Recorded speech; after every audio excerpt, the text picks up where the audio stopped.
Hello and welcome to a special edition of Weapons and Warfare. For Straight Arrow News, I'm Ryan Robertson. June 6th marks 80 years since the Allied invasion of France, commonly known as D-Day. It was one of the defining days of the 20th century and marked the beginning of the end of Adolf Hitler's vision of a world under Nazi rule. Few events have been chronicled like June 6, 1944. Countless documentaries and Hollywood blockbusters have been told and retold. I'll see you on the beach. Epics like Saving Private Ryan, The Longest Day, and the acclaimed miniseries Band of Brothers mix the historical with the fictional. Remarkably, there are still stories, though, that have yet to be told from that day of days.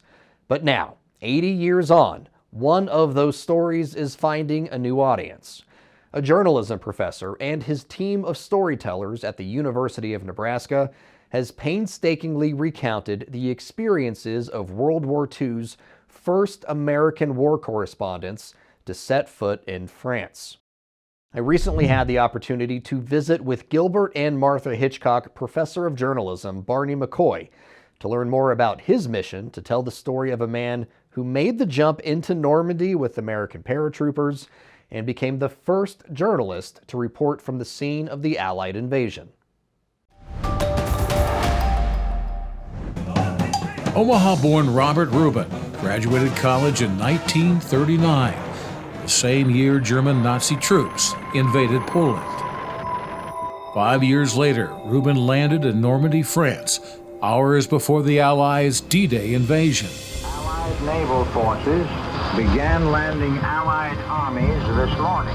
Rubin witnessed combat for the first time, not as a soldier, but as a Reuters war correspondent. You learn how to control yourself, how to take care of yourself, but the pressure of a gamble with your life never loses any of its tensity. Most people run from the fire of war. Robert Rubin ran towards it. Running Towards the Fire, a war correspondent's story.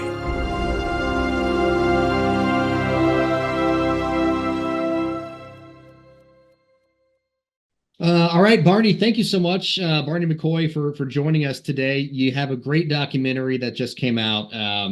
It's called Running Towards the Fire.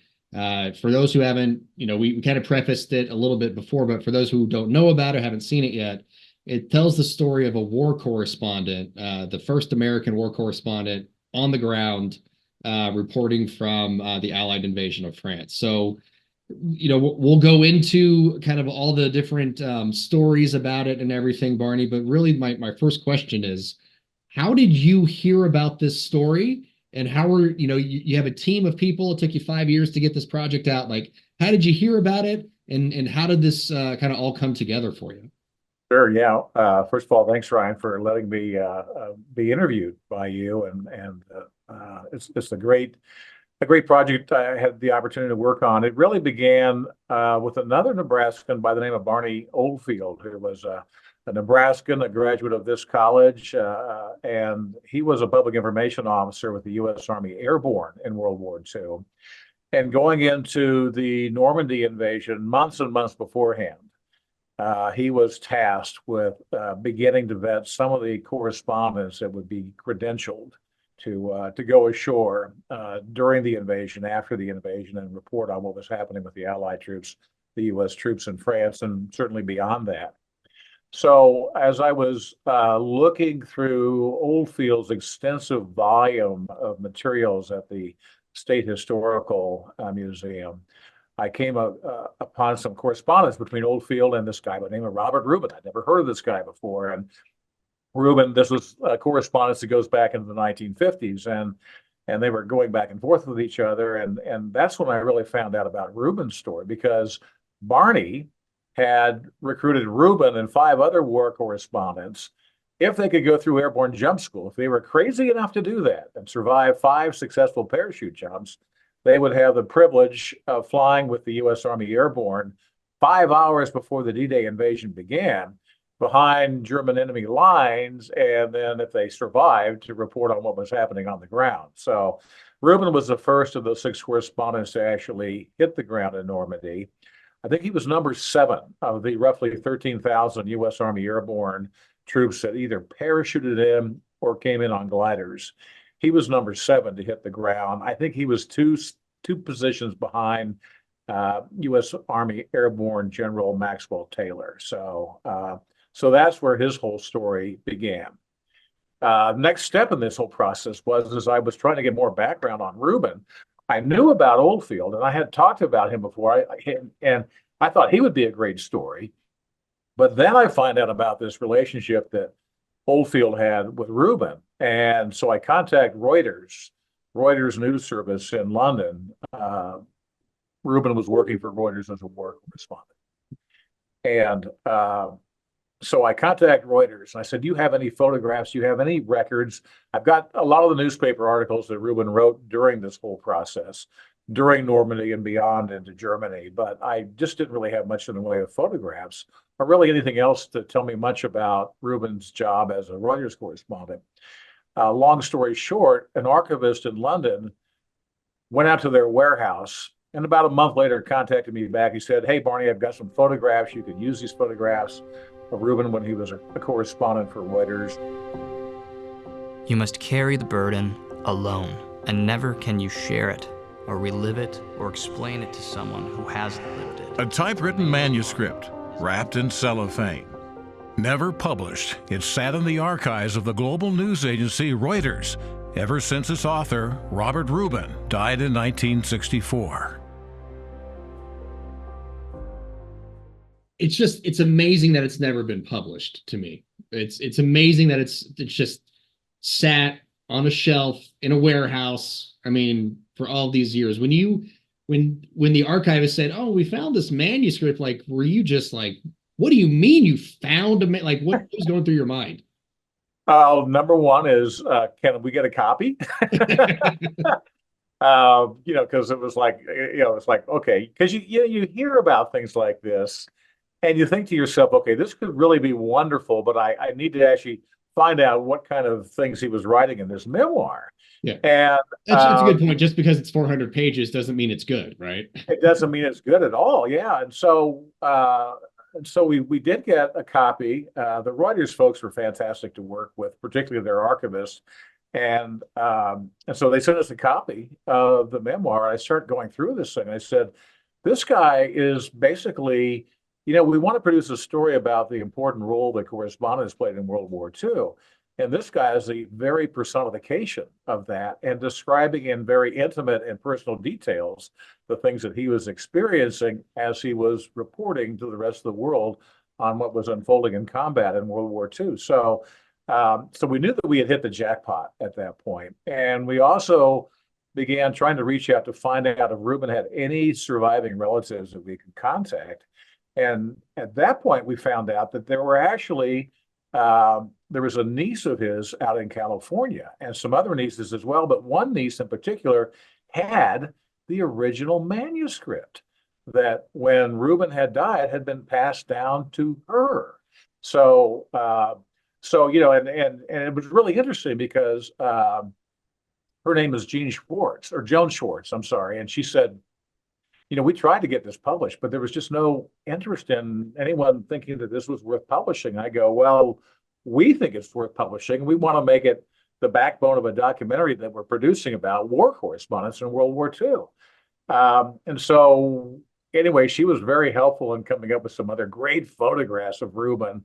I mean, going back all the way to his teenage years, he grew up in Fort Dodge, Iowa. He was born in Omaha. The family still has relatives over there. So that really connected us to other members of the family who were able to give us some other archival materials that we were able to use in this documentary and bring it more to life than it was beforehand. So I don't know. It was just, to me, that's kind of the serendipity. You start going down these various channels and you're doing archival research and things begin to pop up that you never imagined existed. And they all contribute to a better telling of that story. One of the archival pieces of footage that you found was Reuben with Eisenhower and Churchill. I mean, One of that's the first things, what? yeah, yeah, I know. It was one of those like, oh my Lord. It's like one of the first things that Reuben talks about early in his memoirs. And he said, I got really fixated on the idea of trying to see if I could go with the airborne. We knew that they were going to go into Normandy, but I wanted to be there with them when they parachuted into Normandy at the very beginning of what became the D-Day invasion. And so he was at this airfield in Great Britain about 3 months before the D-Day invasion. And it was this big demonstration that the U.S. Army Airborne was putting on for Dwight D. Eisenhower, the Supreme Allied Commander, and British Prime Minister Winston Churchill. And Reuben describes, I'm looking up in the sky and I'm seeing these C-47s. Hundreds of these planes are flying over, and thousands of troopers are parachuting out with these gold and green and red parachutes. He said, I was hooked, and that's when I asked Barney Oldfield, what would it take for me to be able to go with those guys? Yeah. So what I started looking for, I said, is there any chance that there was a press photographer out that day taking photographs, or maybe newsreels were very popular back in that era. Maybe there was a newsreel company that was out there getting that demonstration, because after all, you had Churchill and Eisenhower together. The answer in Great Britain, right? Here we go. Yeah. And so I found a company that had this. It was part of a movie reel, and it was just B-roll that they had shot of Eisenhower and Churchill at this demonstration. And oh my Lord, that's Robert Reuben on Churchill's right shoulder as they're walking through this airfield and this demonstration, taking all this stuff in. And so, then this, suddenly this documentary takes on another rendition of life, if you will, because you get to see Robert Reuben, 80 years after the fact, in the flesh and blood, walking on this airfield with two of the greatest historical figures of World War II. And there he is in the middle of it all. And it was like, wow, this is a magical moment. But that's really part of the serendipity that we experienced over and over again as we went through and worked on this project. And that was one of those home runs. And from your own background in the news business, it's like, okay, Gold. we have something that nobody has ever put together before. Yeah, we just found gold. And it's history. If you didn't know who Robert Reuben was, you sure as heck know who Winston Churchill was, and Dwight D. Eisenhower. They're the three of them are all together in one place at the same time.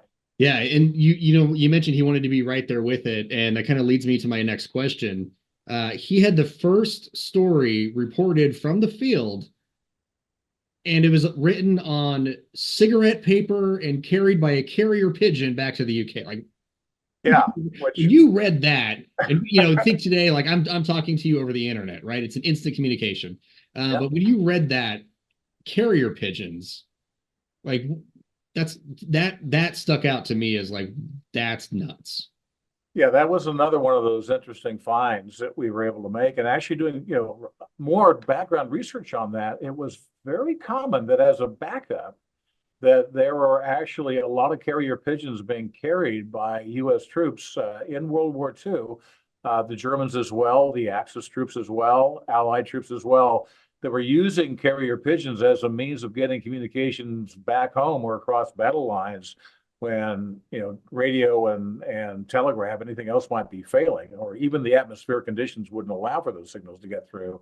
The carrier pigeons oftentimes were able to do that, and that's exactly what happened with Reuben. Is he had the presence of mind to be able to come upon a guy, a soldier that has some of these carrier pigeons, and he wrote his first dateline on that and got it out. And Barney Oldfield was over on the other side of the English Channel, and a soldier comes in, and Colonel Oldfield, we've got a pigeon here that's got a message on it that's directed to you, and that's how Barney Oldfield then sent that through to Reuters, and they were able to publish that first dateline.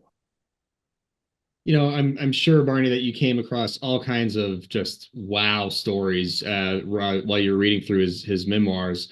Some of the things that stuck out to me in the doc that you mentioned, obviously it must have stuck out to you because you included it in the documentary. He was on the road to Paris. There was the big push to be the first to report on the liberation of Paris. He and a Reuters buddy take alternate routes different routes to try to increase their odds of getting there. He makes it, his buddy doesn't. Later on, he talks about being some of the first American boots to be in some of these liberated areas, being some of the first Americans that these Europeans have seen, that they've been praying for, right? What were some of the stories, some of the things that really stuck out in your mind from Reuben's time, documenting all of his travels?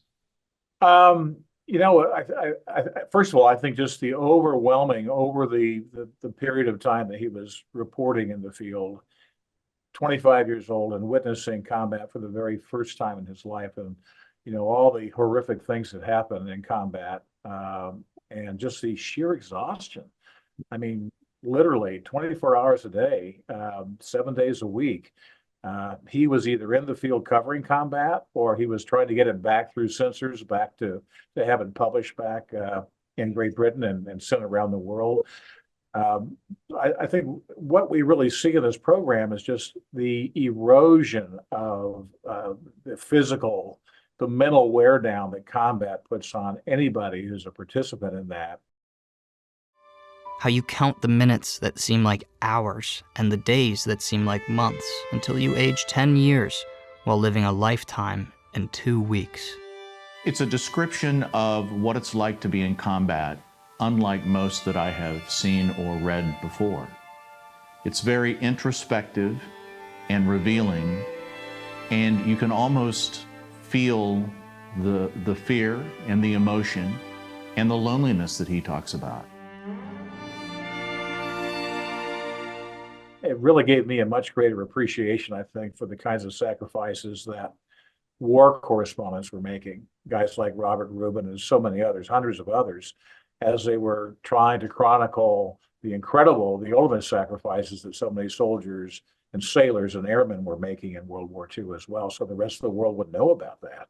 And at the same time, making sure that those people who were fighting these wars knew that people back home had not forgotten about them. They could read stories about themselves or their units in the newspaper and know that all their efforts were not in vain. So I think that was an important thing that really came through. And certainly when Bill Stringer, who was a colleague of his, was killed, ambushed by German troops as they were both trying to be the first, among the first to get to Paris for the liberation of Paris in 1944. That is just such a to me, that is one of the heartbreaking scenes of that whole documentary, where it all comes together. And Reuben was just so devastated, and he writes about just everything. When he finds out, as he's also trying to get to Paris, that Bill Stringer has been killed, ambushed by Germans, hit by an anti-tank shell. That's when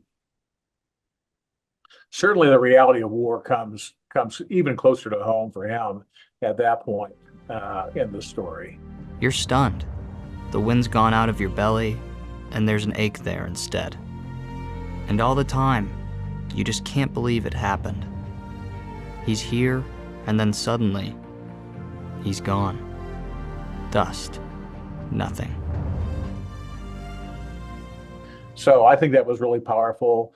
We also talked about when they went into Liège and Western Belgium, or Eastern Belgium, for the first time, and they had gotten there the day after German troops had been rousted by Allied troops and U.S. troops for the first time in 4 or 5 years, and just meeting some of the people that had been living there under occupation. And I don't want to give away the spoiler there, but it's heartbreaking. It really is, and you really understand, not only through, in that case, Robert Reuben's words, but Bill Hines, who was another great reporter and correspondent that Hines was traveling with, or that Reuben was traveling with, wrote about it for the New York Sun newspaper. And just the way that they were able to describe what they were experiencing really brought that home, I think, for the readers back in America and elsewhere around the world that were reading their stories.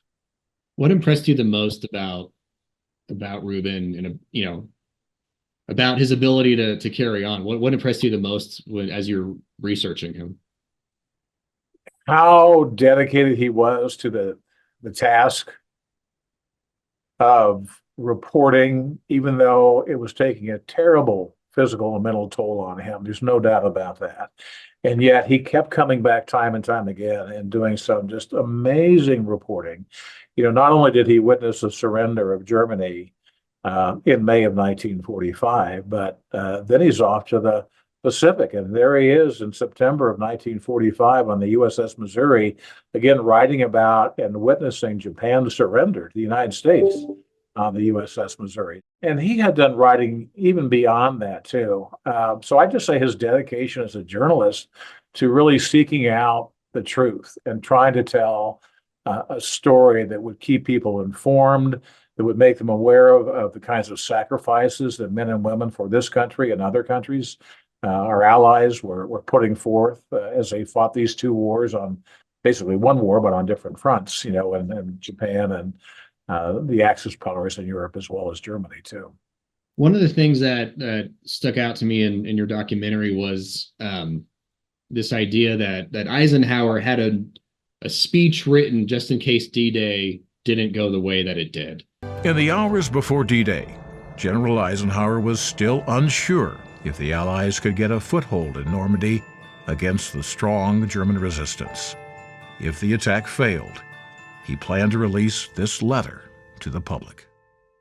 The troops, the air, and the Navy did all that bravery and devotion to duty could do. If any blame or fault is attached to the attempt, it is mine alone. I didn't know that he had a speech prepared, for in that event. Was that common knowledge? Did you know that? I mean, what did you?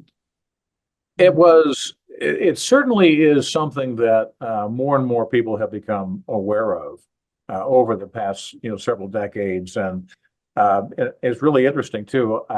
We didn't make note of that in the documentary itself, but if you look at the date that Eisenhower wrote at the bottom of that letter, which he wrote a day or two before the actual invasion, in which he said, if this doesn't go right, I'm going to take complete responsibility for it as a commander. But he signs it July the 5th. Hmm. And to me, that's another indication of just how stressed, how sleep deprived, how heavily the burden and the weight of his decisions as a Supreme Allied Commander were making on him and his command staff at this pivotal moment in world history, in which we were sending all these forces into Europe, trying to get a foothold onto mainland Europe so that we could repel the Nazis and their Axis forces as well across Europe too. So yeah, I thought that really tells us something about great leadership, about a great leader who was willing to take the ultimate responsibility, win or lose, but particularly in this case, assuming that if things didn't go well, and certainly in the beginning days of that invasion, everything was up in the air. And we all know about the enormous losses that American and Allied troops were succumbing to. The Germans knew they were coming, and they were prepared for them, and they had well-fortified defensive positions, and it was a bloodbath. Mm-hmm. And Eisenhower had even told U.S. airborne soldiers before they took off, hours before the invasion began, that, 70-80% of you may very well die in what you're trying to do. And yet we continued to go forth. And so to me, that's an astounding testament to the faith and the necessity that we felt we had to take if we were ever going to be able to turn back the Nazis. That wherewithal to know this is the right thing. It's going to be hard. It's going to, it's going to be a hard hill to climb, but we know it's the right thing to do, despite the costs. What are some other lessons that you think Reuben helped bring to the forefront to the public that would probably be good lessons to learn again today, considering the world that we find ourselves in? Sure. Beverly Deep Keever, who I really owe a tremendous debt of gratitude to for her role. She was the longest serving war correspondent, another incredible Nebraskan that we interviewed, because we wanted to really find out, from her own experience, what these war correspondents in World War II were going through. And, and she said, World War II was such a night and day scenario. I mean, there was no doubt about the atrocities and the brutality that the Nazis were unleashing across Europe and elsewhere as they were, prosecuting the war. And so that it made it, she felt, much easier for correspondents and those who were covering that war to be able to really say, you know what, this is a justified war. We need to be here. We need to be doing these things. We need to be making these sacrifices, particularly as the United States. If we don't step in right now when we have to, then it's very, very likely that this war is going to be a lost cause for democracies around the world, not just America, but any other democracy that might be standing up against Japan and Germany and the other Axis powers in World War II. So I thought that that was an interesting thing. I mean, sometimes you really have to say, okay, what is the right thing to do, not just for ourselves, but for what we want to represent as a country, as a democracy. What kinds of sacrifices do we need to be able to talk about and report about, and make sure that people understand that these are the ultimate sacrifices. They really, really are, when people serve in the military and are willing to put it all on the line, not for themselves, but for their country and for their families and their friends and families back home, but also for that sense and the ideals of what a true democracy and right and wrong morally are all about. I was inspired by, I mean, he did these things 80 years ago, right? But I was still inspired by Rubin's, as you said, commitment to journalism. He knew, like, hey, I want to parachute out of a perfectly good plane and float down into enemy like occupied land. Like, I want to do that. Knowing full well, like, the caveat is, if you survive, then you can go do your job. How do you think that level of journalism compares to some of the journalism that we see today? Well, I'd have to put that under the lens of war correspondence. And I would say, if I were to take a look at the kind of war correspondent reporting I'm seeing today, for example, in places like Gaza, or certainly before that over the past couple of years in Ukraine, I'd say that level of dedication is still there. The risk that war correspondents today are taking to be able to report and get word out, in many regards, may be more dangerous because of the weaponry and the technology and the lethalness of weapons today than it was even back in World War II. World War II, what was the number I wrote down here? 69 war correspondents and photographers were killed in World War II. More than that, more journalists than that have been killed in Gaza over the past 6 months. So that really tells you again just how lethal being in a war zone can be for a correspondent, and certainly in places like Ukraine too. So I don't know. I would say the dedication is still there. The risk may, in many regards, be even greater today for war correspondents who are working in war zones. As far as the rest of the journalism pack, we know that we're living in a world where there are different focuses by news outlets on the way that they cover the news. Some have a left bias, some have a right bias, some do a good job of being straight and down the middle. But we have more of that separation in terms of news outlets, I think, than we've had in modern history. Certainly a much different story than what we had back in World War II, when pretty much everybody was on the same page as far as their values, what they were attempting to do, the stories they were writing, who they were representing, and so forth and so on. So I think that probably is the biggest difference in what we see with news outlets today, and why people really need to be sure that they stay informed and find trustworthy, reliable news outlets that they consistently can rely upon to stay informed. Why is it important for you to tell the story of war correspondents like Rubin? I think that so people really understand how important it is to have independent sources out there that can report to them, that they can make up their own minds about, that they can get information when it's important for them to be informed. And certainly in times of war, that's a critical thing too. And to have people who are willing to take the kinds of risks, the extreme risks that war correspondents specifically, they have the riskiest job of, in the whole realm of journalists out there who are reporting on a regular basis. There are all risks involved with all of it to some extent, but the riskiest of them all has to be a war correspondent. They understand that anytime they're out in combat, anywhere near a place where a battle is unfolding, that their lives are also potentially at risk too. And we've seen that. I mean, again, how many journalists have died in Gaza? How many journalists have died in covering the war in Ukraine? That again is a reminder that there is a price for information. There's a tremendous sacrifice that's being made by these news outlets who are deciding that they're going to try and cover these stories and have independent ears and eyes on the scene, their reporters, their correspondents, helping to get that word back home to people like you and me. Barney McCoy, thank you so much for joining me today. The documentary is called Running Towards the Fire. We will have a link to it on our website, san.com, for folks out there if they want to go and tune in right now. Where, this camera, that camera, like right now, plug your all the places that it can be at. Oh, sure. Well, yeah, and number one, a huge shout out to the Nebraska public media for allowing this to happen. They've really given us that platform. We approached them, and we basically said, I think we've got a great story here for you.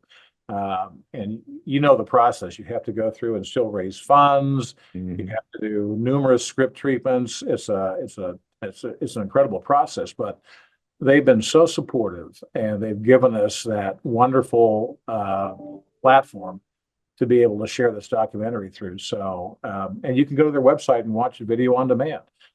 They've been broadcasting it. They'll broadcast it again. They've been steadily broadcasting it, I think, this week on a pretty regular basis, and they'll rebroadcast it from time to time. But we're just so thrilled to be able to have this story, where you bring history alive again when you tell stories like this, and you preserve that, not just for people like you and I who get to watch these kinds of programs, but for the families of Robert Rubin who are seeing things and learning things about him that they never knew before. What a treasure for them to have that as a keepsake in their own family history, and to know about that in their own identity, as relatives of Rubin's as well, too. And so Nebraska Public Media, the website is nebraskapublicmedia.org. Nebraska Public Media is all spelled out. Professor McCoy, again, thank you so much for joining us today. Really appreciate your time and excellent work on the documentary. I encourage everyone out there listening right now, watching right now, to go watch it. Ryan, thanks again for the opportunity to talk about this program and for your interest in it, and keep up the good work. Thank you, sir. All opinions expressed in this segment are solely the opinions of the contributors. All right, folks, that's just about all the time we have for you this week. This episode was a little bit different because we wanted to devote the bulk of the show talking about Barney McCoy's documentary, Running Towards the Fire, because the stories it highlights are really just that important. They're the stories of our shared history, and it's why I'm going to keep talking about them for this week's wrap. When we read about World War II or watch movies and TV shows about it, the stories we hear and see often seem so far removed from our present reality. I mean, 80 years? That's a lifetime ago, right? Well, yes and no. On a cosmic timeline, 80 years is a fraction of a blip. In today's society, though, where our every whim can be catered to at the push of a button or the swipe of a finger, 80 years may as well be 800 years. Collectively, our memory, like our attention spans, are shorter. We're losing the people who lived through this time in our history, so we're losing our connection to it as well. In time, I fear it's quite possible we won't really know our past, which, as the Spanish philosopher Jorge Santayana said, means we're condemned to repeat it. Today, not only in the United States, but throughout Western Europe, there are movements and people openly espousing fascist ideologies. Instead of encouraging open discourse and the flourishing of ideas, they want to shut down free thought. The world is at another precipitous edge. where democracies and the ideas they espouse are being put to the test, just like they were 80 years ago. Are we willing to rise to the occasion as our grandparents and great-grandparents were? Are we willing to help shoulder the load for the greater good? Honestly, I don't know.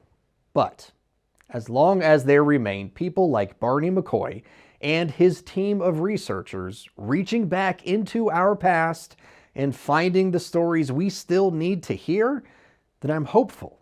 Because at the very least, there's still someone trying to teach us about our past and free us from a future where we are condemned to repeat it. For senior producer Brett Baker, video editor Brian Spencer, and graphics designer Dakota Patillo, I'm Ryan Robertson for Straight Arrow News, signing off.